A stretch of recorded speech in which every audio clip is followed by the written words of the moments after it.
The stars around Kepler Station burned with the light of war. Explosions lit up the darkness as enemy ships fired their weapons at the small human outpost. The station shook with each hit, its metal walls groaning under the attack. Commander Sarah Chen stood on the bridge, watching the battle through the main screen. Her uniform was dirty and torn from 3 days of fighting. Dark circles under her eyes showed how little sleep she had gotten.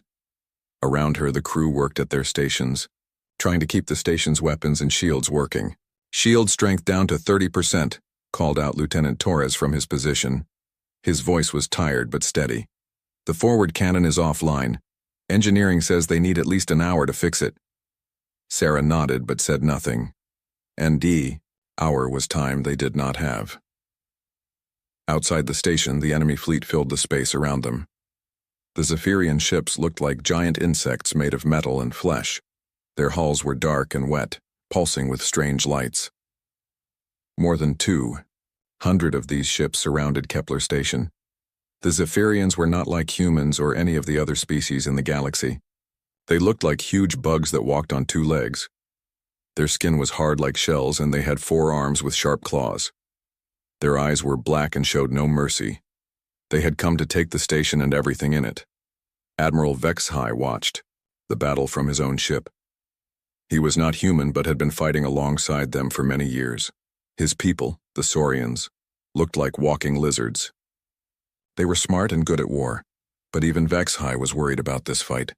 "The humans are brave," he said to his second in command. "But bravery will not stop those weapons." His ship was part of the defense fleet around Kepler Station. There were ships from many different species there. The Ethereals had sent their crystal ships that moved like ghosts through space. The Corvin Union had brought their heavy cruisers with thick armor. Even some of the smaller species had sent what ships they could, but it was not enough. The Zephyrian fleet was too big and too strong. On the main communication channel, reporters from across the galaxy were talking about the battle. They came from the Neutral Commerce Guild, a group that stayed out of wars but recorded everything for history. Their voices filled the airwaves. "This is reporter Clixton from the Guild Ship Observer. The human station continues to fight, but experts say they cannot last much longer. The Zephyrians have been attacking for 72 hours without stopping." Another voice joined in. "This is the first time we have seen humans face such a large enemy fleet alone. Will they surrender, or will they fight to the end?" The questions made Admiral HFY angry. These reporters acted like they were watching a game instead of real people dying. But he understood why they were interested. Humans were still new to the galaxy. They had only made contact with other species 50 years ago. Many people wanted to see how tough they really were. Queen Admiral Escobar commanded the Zephyrian fleet from her massive ship. It was bigger than any other vessel in the system. Shaped like a giant spider with weapons growing from its body like extra legs, she sat in her command chamber, her 4 arms working different controls at the same time. "Send the surrender message again," she ordered. Her voice sounded like metal scraping against stone. "Tell them they have one more chance to give up." My message went out to Kepler Station on all channels. "Humans of Kepler Station, this is Queen Admiral Escobar of the Zephyrian hegemony. Your position is hopeless. Surrender now and we will allow your people to leave safely. Continue fighting, and we will take the station by force. You have 10 minutes to decide." On the station's bridge, Sarah Chen listened to the message. Her crew looked at her, waiting for orders. She could see the fear in their eyes, but also determination. These people had chosen to serve on the edge of human space, far from home and safety. "Commander," Lieutenant Torres said quietly, "maybe we should think about the offer. The civilians on the station." Sarah held up her hand to stop him. She had been thinking about those same people. There were families on Kepler Station. Scientists, engineers, shopkeepers, and their children. More than 10,000 people who had trusted her to protect them. But she also knew what would happen if they surrendered. The Zephyrians did not keep their promises. They would take the humans as slaves and use the station for their own purposes. It would give them a base to attack deeper into human space. "Open a channel to the Zephyrian flagship," Sarah ordered. The communications officer pressed some buttons. "Channel open, Commander." Sarah looked directly at the main screen, knowing her words would be heard not just by the enemy but by everyone listening across the galaxy. "Queen Admiral Escobar, this is Commander Sarah Chen of Kepler Station. Your offer is rejected. We will not surrender." There was silence for a moment. Then Scavar's harsh voice came through the speakers. "Then you choose to die, human. We will take your station and pick through your bones." "Maybe," Sarah said calmly. "But reinforcements are coming. When they get here, you'll wish you had left while you still could." Admiral Vexhai heard those words and felt confused. He knew where all the human fleets were. The nearest one was 6 days away, even at maximum speed. There were no reinforcements coming. The reporters were excited by Sarah's words. They started talking quickly into their microphones, telling their audiences about the human commander's bold claim. But most of the experts they talked to shook their heads. "It's impossible," said one military analyst. "The humans have no ships, close enough to help. Commander Chen is either lying or hoping for a miracle." Queen Admiral Siskovar laughed when she heard about reinforcements. It sounded like metal grinding together. "Let them come. We will destroy them like we will destroy this station." She gave orders to her fleet. The Zephyrian ships moved closer to Kepler Station, their weapons charging with deadly energy. Bioplasma cannons grew from their hulls like tumors, glowing with green fire. These weapons could melt through the strongest armor in seconds. The station's defenders did what they could. They fired their missiles and laser cannons at the enemy ships. Sometimes they scored hits, but the Zephyrian hulls healed themselves quickly. It was like trying to fight a monster that could grow back any part you cut off. As the battle continued, people across the galaxy watched and waited. Some hoped the humans would find a way to win. Others bet on how long they would last. The Zephyrians were confident they would have the station by morning, but Sarah Chen stood on her bridge watching the stars and waiting. She had not lied about reinforcements. Deep in her heart, she believed help was coming. She just hoped it would arrive before her people ran out of time. The battle for Kepler Station was about more than one outpost. It was a test of human will against impossible odds. And somewhere in the darkness between the stars, something was moving toward them at speeds no one thought possible. The second day of the siege began with more bad news. The station's main power core was running low. Half of the defense guns were offline, and the shield generators were failing one by one. Commander Sarah Chen walked through the corridors of a Kepler Station, seeing the tired faces of her people.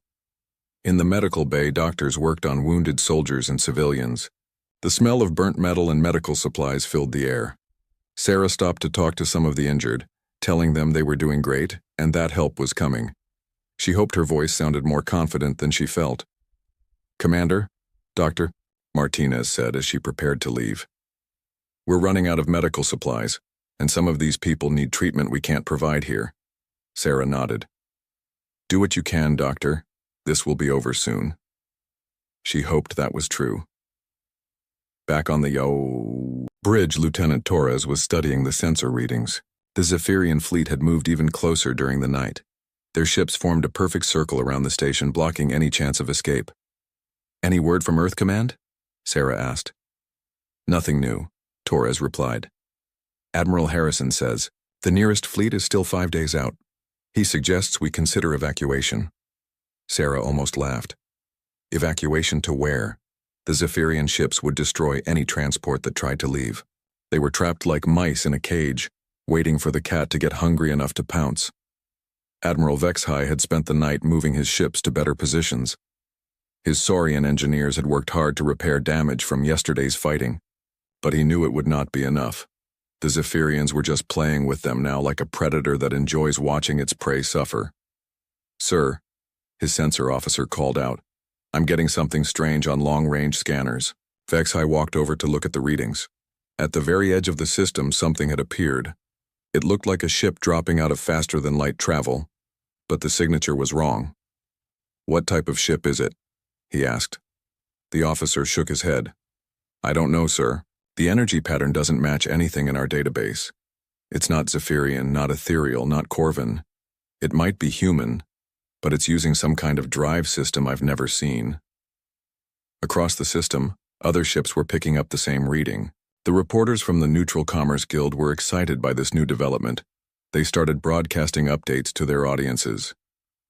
This is reporter Clixtan with breaking news. A single unidentified vessel has appeared at the edge of the Kepler system. Military experts are trying to determine its origin and purpose. Queen Admiral Siskovar heard the reports and checked her own sensors. Her ship's computers also could not identify the newcomer. This annoyed her. The Zephyrian database was one of the most complete in the galaxy. Every known ship type was recorded there. Send a squadron to investigate, she ordered. If it's another human ship coming to help, destroy it before it gets close. But her sensor officers were confused by what they were seeing. The unknown ship was moving toward them, but not at normal space speeds. It seemed to be jumping from point to point, appearing and disappearing like a ghost. Queen Admiral, her chief sensor operator, said nervously, "The ship is using some kind of space folding technology. Our computers say it should be impossible." Skavar's forearms clicked impatiently. "Nothing is impossible. Find out what it is and how to destroy it." Meanwhile, the mysterious ship was getting closer. As it moved through space, it began broadcasting on all communication channels. The message was simple but shocking. "This is the UES Prometheus. Stand down immediately or face the consequences." The words reached every ship in the system at the same time. On Kepler Station, Sarah Chen felt her heart jump. She had never heard of any ship called Prometheus in the human fleet. But the voice, speaking, was definitely human, with an accent she could not place. "Torres, check the fleet registry," she ordered. "Find everything you can about the UES Prometheus." Torres worked quickly at his console, searching through all available databases. After several minutes, he looked up with confusion. "Commander, there's no record of any human ship with that name. Not in active service, not in construction, not even in the planning stages." Sarah frowned. Where had this ship come from? And why was it telling the entire Zephyrian fleet to stand down? One ship against more than 200 seemed like suicide. Admiral Vexhai was having the same thoughts. His communications officer had contacted every allied ship in the system, but none of them knew anything about the Prometheus. It was a mystery that made no sense. "Sir?" His sensor officer called out again. "I'm getting a better reading on the unknown ship. It appears to be cruiser-sized, maybe 400 meters long. No escort vessels detected." Vexhai stared at the readings. A single cruiser was challenging the entire Zephyrian armada? Either the humans had gone crazy or they knew something nobody else did. The reporters were going wild with speculation. Their voices filled the communication channels as they tried to explain what was happening. "This is unprecedented," one expert said. "A single human vessel is demanding that a fleet of over 200 ships surrender.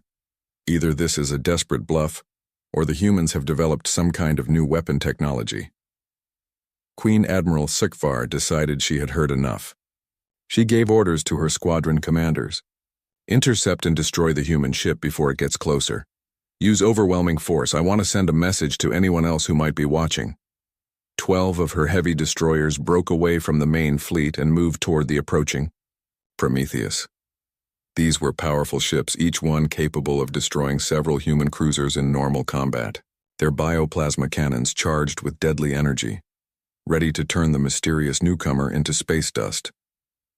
But as the Zephyrian ships closed the distance, something strange happened. The Prometheus did not try to run or hide. It did not launch fighters or activate any visible defense systems. It just kept moving toward them at steady speed, as if 12 heavy warships were not a threat at all. "This is Squadron Leader Vaktal to unknown human vessel," came a transmission from the lead Zephyrian ship. "You are in violation of hegemony space and interfering with a military operation. Surrender immediately or be destroyed." The response from the Prometheus was calm and clear. "This is Captain Morrison of the UES Prometheus. You have 30 seconds to change course and withdraw from this system. This is your only warning." The Zephyrian pilots made sounds that were like laughing. If insects could laugh. One small human ship was threatening them? It was either very brave or very stupid. Squadron leader Vaktal gave the order to fire. All 12 ships opened up with their bioplasma cannons at the same time. Streams of green energy flew through space toward the Prometheus, enough firepower to destroy a small moon. Everyone watching held their breath, waiting to see the human ship torn apart. The reporters prepared to describe the quick end of the mysterious vessel. Even Sarah Chen closed her eyes, not wanting to see another human ship destroyed. But when the weapons hit, something impossible happened. The plasma bolts struck an invisible barrier around the Prometheus and simply stopped. For a moment, the energy hung in space like green lightning frozen in time. Then suddenly all that power reversed direction and flew back toward the Zephyrian ships, but now it was somehow stronger, brighter, and more deadly than before. The 12 heavy destroyers had no time to react. Their own weapons reflected back at them with increased power, tore through their hulls like paper.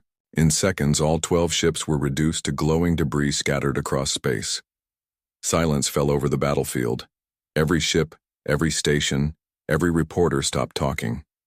What they had just seen was impossible according to every law of war, physics they knew.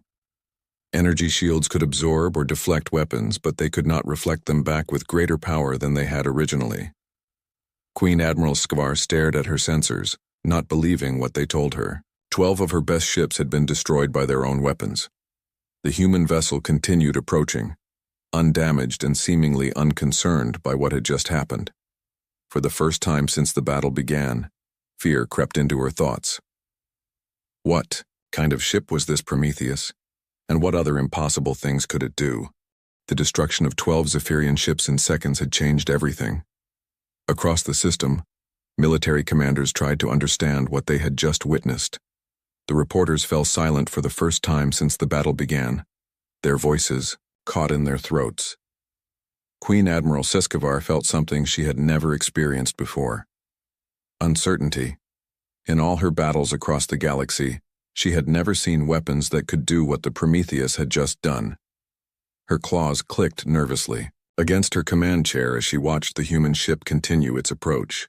"Analysis report," she demanded from her science officers. "Queen Admiral, our computers cannot explain what happened," came the nervous reply. "The energy reflection appears to violate several fundamental laws of physics. The returned plasma was approximately 3 times stronger than what we fired." Skavar's eyes narrowed. Nothing violated physics. There had to be an explanation. "Send 20 ships this time. Hit it with everything at maximum range. If it can only reflect a certain amount of energy, we'll overwhelm it." But even as she gave the order, doubt crept into her voice. What if they couldn't overwhelm it? What if this mysterious human ship had capabilities beyond anything they had ever faced? The Prometheus continued moving through space, and as it got closer, the observers could see it more clearly. What they saw confused them even more. The ship's hull seemed to shift and change as they watched. Parts of it became transparent while other sections grew thicker. Weapon ports appeared and disappeared like they were being grown rather than built. Admiral Vexhai had his best sensor officers studying the approaching vessel. Their reports made no sense. "Sir, the ship appears to be rebuilding itself as we watch," reported his chief science officer. "The hull composition is changing, constantly. Our scanners detect metals that shouldn't exist, energy patterns that don't match any known technology. Could it be some kind of shape-shifting alien vessel pretending to be human?" Vexhai asked. "No, sir. The communication signals are definitely human, and our database confirms the voice patterns match Earth regional dialects. But the technology, it's like nothing we've ever seen." On Kepler Station, Commander Sarah Chen was having similar thoughts. She had managed to get a better look at the Prometheus through the station's telescopes, and what she saw made her wonder if her reinforcements were really human at all. "Torres, are you sure our databases are complete?" she asked. "Could there be human ships we don't know about?" Lieutenant Torres shook his head. "Commander, I've checked everything. Every human ship ever built is in our records. The Prometheus doesn't exist in any official capacity." Sarah stared at the screen showing the approaching vessel. If it wasn't in the official records, where had it come from? And how did humans develop technology that could reflect enemy weapons with increased power? 20 Zephyrian ships moved to intercept the Prometheus, spreading out in a battle formation. These were not just destroyers, but heavy cruisers and battleships, vessels that could destroy entire fleets in normal combat. Their bioplasma cannons were charged to maximum power, and they also prepared kinetic weapons and gravity bombs. Squadron Commander Thakis led the attack group. She was one of Siskovar's best officers, with hundreds of victories to her name. But as she watched the human ship approach, she felt something unusual. Fear. "All ships, prepare to fire on my command," she ordered. "Hit it with everything at the same time. Don't give it a chance to reflect our weapons." The Prometheus seemed to sense the incoming attack. Suddenly its hull began changing more rapidly. Weapon systems that looked like nothing in any database emerged from its surface. Some looked like traditional energy cannons, but others defied description. There were devices that seemed to bend space around them, weapons that appeared to be made of pure light, and systems that hurt to look at directly. "Fire!" Thakis commanded. 20 warships unleashed their full firepower at the same time. Bioplasma, kinetic rounds, gravity bombs, and energy beams filled the space between them and the Prometheus. It was enough destructive power to crack a moon in half. But the human ship did something that made everyone watching question their sanity. Instead of trying to avoid the incoming fire, it flew straight into it. The various weapons struck its hull, and for a moment it looked like the Prometheus was being torn apart. Then the ship's hull began to glow. The weapons hitting it seemed to be absorbed into the metal itself. The ship grew brighter and brighter until it was painful to look at directly. Energy patterns ran across its surface like veins of light. When the Prometheus fired back, the weapons it used were completely different from anything anyone had ever seen. Beams of energy that seemed to phase in and out of reality struck the Zephyrian ships. These beams passed right through their shields as if they weren't there and struck the hulls directly. But that wasn't the strangest part. Some of the projectiles the Prometheus fired seemed to multiply as they flew through space. One missile became 2, then 4, then 8, until each of the 20 enemy ships was facing dozens of incoming weapons. Other weapons seemed to exist in multiple dimensions at once. Energy waves that looked like ripples in space itself washed over the Zephyrian formation. The ships caught in these waves simply stopped working. Their engines shut down, their weapons went silent, and their life support systems failed. The crews were alive but helpless, floating in dead ships. Within minutes, all 20 Zephyrian vessels were either destroyed or disabled. The Prometheus continued its approach, apparently undamaged and somehow looking stronger than before. Queen Admiral Iskavar watched the destruction of her second attack group with growing horror. 42 of her ships had been lost, and the human vessel seemed to be getting more powerful with each attack. "How is this possible?" she whispered to herself. Her science officers had no answers. The energy readings they were getting from the Prometheus made no sense. It appeared to be using the attacks against it as fuel for its own weapon systems. Every shot that hit it made it stronger. The reporters covering the battle had finally found their voices again, but their words came out in stutters and gasps. This is impossible," reporter Clixton managed to say. "The human ship is using weapons that shouldn't exist. Our science experts are saying this violates everything we know about physics and engineering." Across the galaxy, people watched their screens in amazement and fear. The humans, who had been seen as brave but technologically inferior, had just demonstrated weapons that seemed to come from another universe entirely. Admiral Vexhai felt his world changing as he watched the battle. Everything he thought he knew about human capabilities was wrong. If they could build ships like the Prometheus, what else were they capable of? "Get me a direct line to Earth Command," he ordered his communications officer. "I need to know where this ship came from." But Earth Command was just as confused as everyone else. Admiral Harrison's voice crackled over the communication system. "Admiral Vexhai, we have no information about any ship called Prometheus. This is as much a surprise to us as it is to you." The implications of those words hit everyone at the same time. If Earth Command didn't know about the Prometheus, then where had it come from? Were there humans somewhere in the galaxy that even Earth didn't know about? Queen Admiral Sukvar made a decision that went against every instinct she had. Instead of sending more ships to attack, she ordered her entire fleet to focus their fire on the single human vessel at the same time. Over 150 remaining warships prepared to unleash the kind of firepower that could destroy a small planet. "If we can't understand it, we'll overwhelm it," she declared. "No shield or weapon system can handle the combined fire of our entire fleet." But, as she gave the order, Sukvar couldn't shake the feeling that she was about to make the worst mistake of her military career. The Prometheus had already proven that normal rules didn't apply to it. What would happen when they gave it the power of an entire fleet to absorb and reflect? The answer would change the balance of power in the galaxy forever. The command went out across the Zephyrian fleet like wildfire. Every remaining ship turned its weapons toward the approaching Prometheus. Bioplasma cannons grew from hulls like angry flowers, gravity bombs armed themselves, and kinetic weapons loaded their deadliest rounds. More than 150 warships prepared to fire at the same target. Queen Admiral Sukvar watched her fleet move into position. This was the largest concentration of firepower the Zephyrian hegemony had ever assembled in one place. The combined weapons of her armada could crack planets and boil away atmospheres. Surely no single ship, no matter how advanced, could survive. What was coming? "All ships report ready," her communications officer announced. "Fire everything," Sukvar ordered. "Destroy that ship and end this madness." The space around Kepler Station lit up like a new star being born. Hundreds of weapons fired at once, sending streams of deadly energy toward the Prometheus.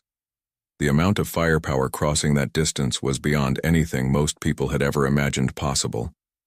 But as the massive attack reached its target, something happened that made every observer question their understanding of reality itself. The Prometheus didn't just absorb the incoming fire like before. Its hull began to change in ways that hurt to look at. The ship seemed to become larger and smaller at the same time, existing in multiple dimensions simultaneously.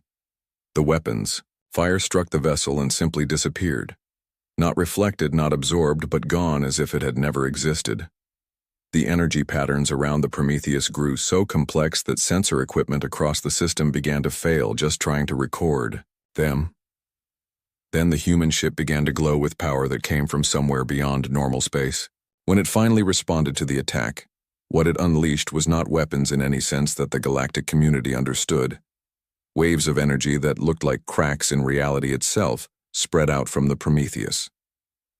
These waves didn't destroy the Zephyrian ships.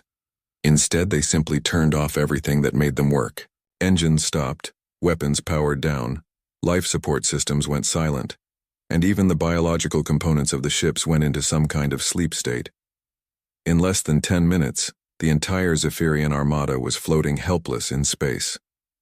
Over 150 warships had been reduced to harmless debris, their crews alive but unable to move or fight. The silence that followed was more frightening than any explosion could have been. Across the galaxy, desperate messages were being sent between governments and military commands. Everyone wanted answers about the Prometheus and its impossible capabilities. Deep in the archives of the oldest civilizations, researchers began looking for any reference to technology like what they had just witnessed. It was an ancient ethereal librarian who found the first clue. In records that had been sealed for over a century, she discovered mentions of humans who had disappeared beyond the galactic rim before first contact had been established. "Here," she said to her supervisor, pointing at text written in the old script. References to the Silent Ones, humans who rejected the idea of joining galactic civilization and went into the dark spaces between galaxies. The supervisor leaned closer to read the faded words. "It says they were scientists and engineers who believed humanity's destiny was to transcend the limits of known physics. They took their ships and knowledge into unexplored space and were never heard from again." This information spread quickly through diplomatic channels. Within hours, representatives from dozens of species were studying the ancient records, trying to understand what they meant. On Earth, Admiral Harrison was in an emergency meeting with the Planetary Council. The discovery of the old records had reached them too, and the implications were staggering. "You're telling me," said Counselor Williams, "that there are humans out there who have been developing technology in secret for over 100 years? Admiral, Harrison nodded grimly. The records from the early colonial period mention several groups who refused to accept the limitations placed on human expansion. They called themselves names like the Outbound Project and the Beyond Initiative. We thought they had all died in the deep space expeditions. Apparently not, Williams replied. If the Prometheus is any example of what they've accomplished, they've surpassed anything we thought possible. Back at Kepler Station, Commander Sarah Chen was trying to establish contact with the mysterious ship that had saved them. The Prometheus had positioned itself near the station, its strange hull still shifting and changing as she watched. UES, Prometheus, this is Commander Chen of Kepler Station. Please respond. For several minutes there was no answer. Then a voice came through the speakers, clear and unmistakably human, but with an accent that was hard to place. Commander Chen, this is Captain Morrison of the Prometheus. It's good to meet you even under these circumstances. Sarah felt relief flood through her. Whatever the Prometheus was, whoever these people were, they were human. Captain Morrison, I need to ask, where did you come from? Your ship isn't in any of our records. There was a pause before Morrison answered. When he spoke again, his voice carried a weight of sadness and longing. Commander, we come from the places your maps mark as empty space. We are the descendants of humans who chose a different path, long before your people knew they were not alone in the galaxy. The Silent Ones, Sarah whispered, remembering the reports that had been coming in from across the galaxy. Yes, Morrison confirmed. While your ancestors learned to follow galactic law and work within established scientific principles, ours chose to push beyond all known limits. We've spent over a century out there in the dark, learning things that the galaxy doesn't think are possible. Admiral Vex High had been listening to the conversation from his ship. He joined the communication channel with Sarah's permission. Captain Morrison, I am Admiral Vex High of the Saurian Defense Force. The technology your ship displayed today, it appears to violate several fundamental laws of physics. How is this possible? Morrison's laugh carried a note of something that might have been pity. Admiral, your fundamental laws are just the limits of what the galaxy has discovered so far. When you're not bound by the rules that others insist are unbreakable, you find that reality is much more flexible than anyone imagines. The implications of those words hit everyone listening like a physical blow. If the humans beyond the rim had developed technology that could manipulate reality itself, what did that mean for the balance of power in the galaxy? Reporter Clixton was broadcasting live to billions of viewers across known space. Her voice shook as she tried to explain what was happening. Ladies, gentlemen, and beings of all species, we are witnessing a moment that will change galactic history forever. The human species, who we thought we understood, have revealed capabilities that exceed our wildest theories about advanced technology. Honorary days. Her flagship, Queen Admiral Sikvar, listened to the reports coming from across the galaxy. Her entire fleet was helpless, floating in space like toys that had run out of power. But more frightening than her military defeat was the realization of what it meant. The humans had been holding back. All this time, while the galaxy thought of them as newcomers who were catching up to established civilizations, they had secretly surpassed everyone. The Prometheus wasn't just advanced technology. It represented a completely different approach to science and engineering. Queen Admiral, her second-in-command said quietly, "What are your orders?" Escobar looked at the readings from her dead fleet, then at the impossible human ship that had defeated them without taking any damage. For the first time in her career, she had no idea what to do. The galaxy was about to learn that the species they thought they knew had been hiding secrets that would reshape everything they believed about power, technology, and the limits of what was possible. The aftermath of the battle was unlike anything the galaxy had ever seen. Instead of the usual debris fields and emergency rescues, space around Kepler Station was filled with perfectly intact but completely powerless ships. The entire Zephyrian armada floated like sleeping giants, their crews alive but unable to move or communicate. Captain Morrison's voice came across all communication channels, calm and clear as if he had just finished a routine training exercise instead of defeating over 200 warships single-handedly. This is the UES Prometheus to all vessels in this system. The siege of Kepler Station is over. Any further aggression against human interests will be met with appropriate escalation. Those words sent shivers through military commanders across the galaxy. If this was what humans considered appropriate response to a siege, what would they do if truly threatened? Queen Admiral Escobar found herself in a situation no Zephyrian commander had ever faced before. Her entire fleet was helpless, but she and her crews were unharmed. The humans could have killed them all, but they had chosen a different path. It was a kind of mercy that the Zephyrian military code had no words for. Her communication systems were still working, though everything else was dead. She opened a channel to the Prometheus, her voice smaller than it had ever been. "Human vessel, this is Queen Admiral Escobar. I formally surrender my fleet to your authority." Morrison's response was swift but not unkind. "Queen Admiral, your surrender is accepted.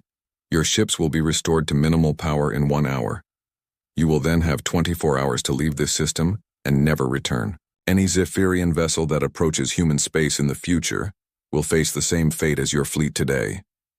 "Understood," Escobar replied. She had commanded fleets that conquered entire worlds, but she had never been so thoroughly defeated by a single ship. "May I ask, how many ships like yours exist?"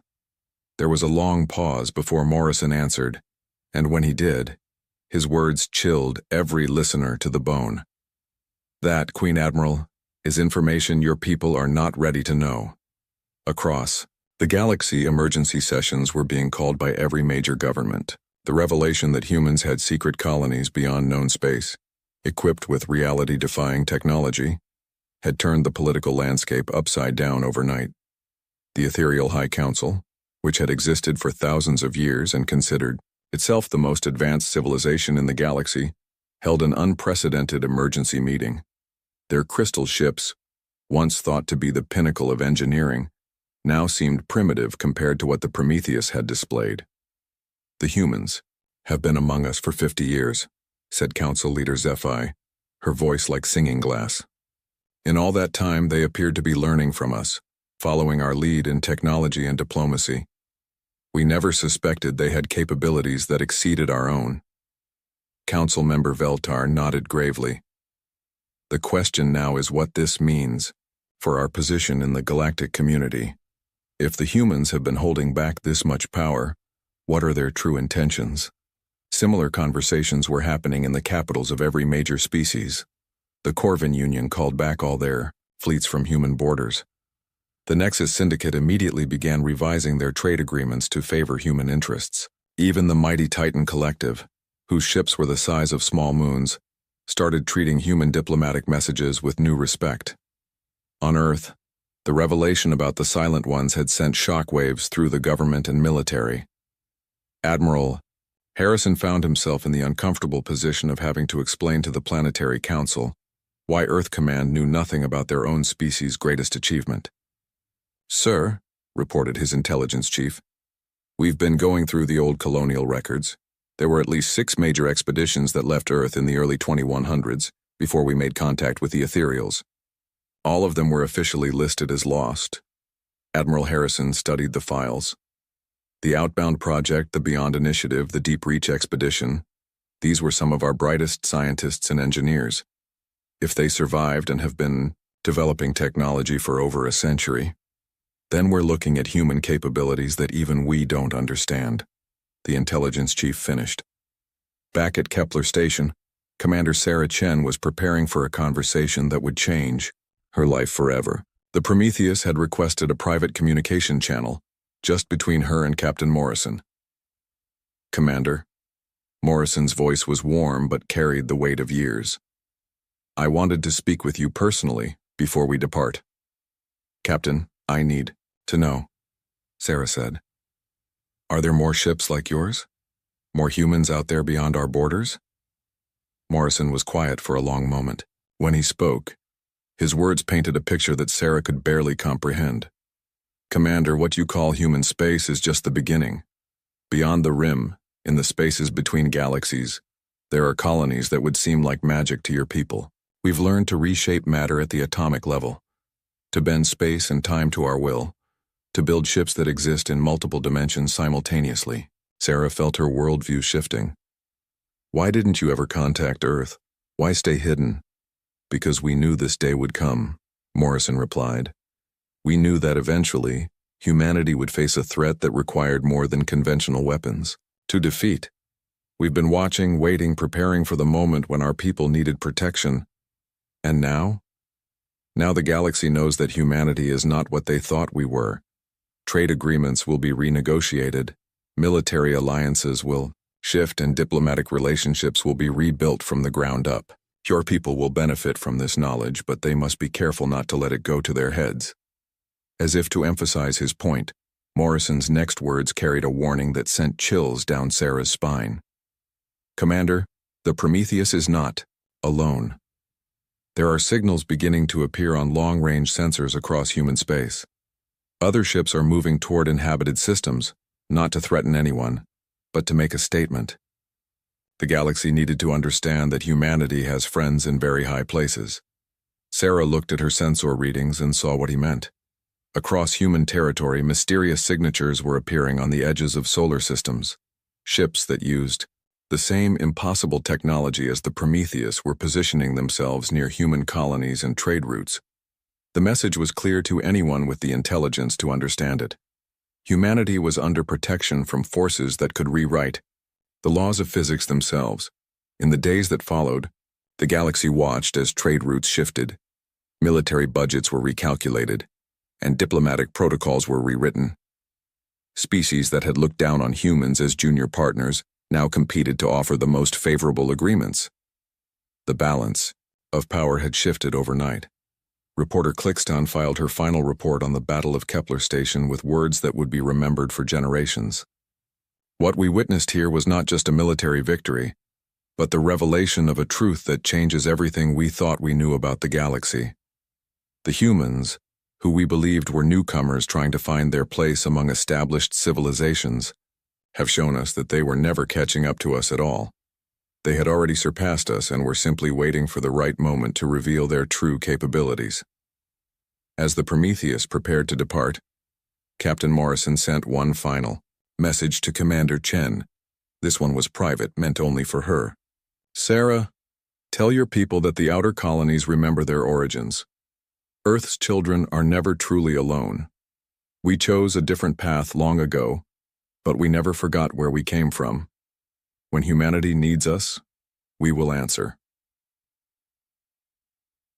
The ship that had changed galactic history began to fade from normal space, using the same impossible technology that had brought it to Kepler Station. As it disappeared, sensors across the system detected something that would haunt military analysts for years to come. For just a moment, the readings suggested that there weren't just other ships like the Prometheus out there in the dark between stars. There were fleets of them, entire armadas of vessels that used technology beyond current understanding, all watching and waiting in the spaces that most people considered empty. The galaxy had learned that the species they thought they understood had been hiding secrets that dwarfed every other civilization's greatest achievements. The question that would drive politics and military planning for decades to come was simple but terrifying. If the humans could do this much while trying to fit in with galactic society, what could they accomplish if they ever decided to stop holding back? The age of humanity being the newcomers to galactic civilization was over. The age of everyone else trying to understand their place in a human-influenced galaxy had begun.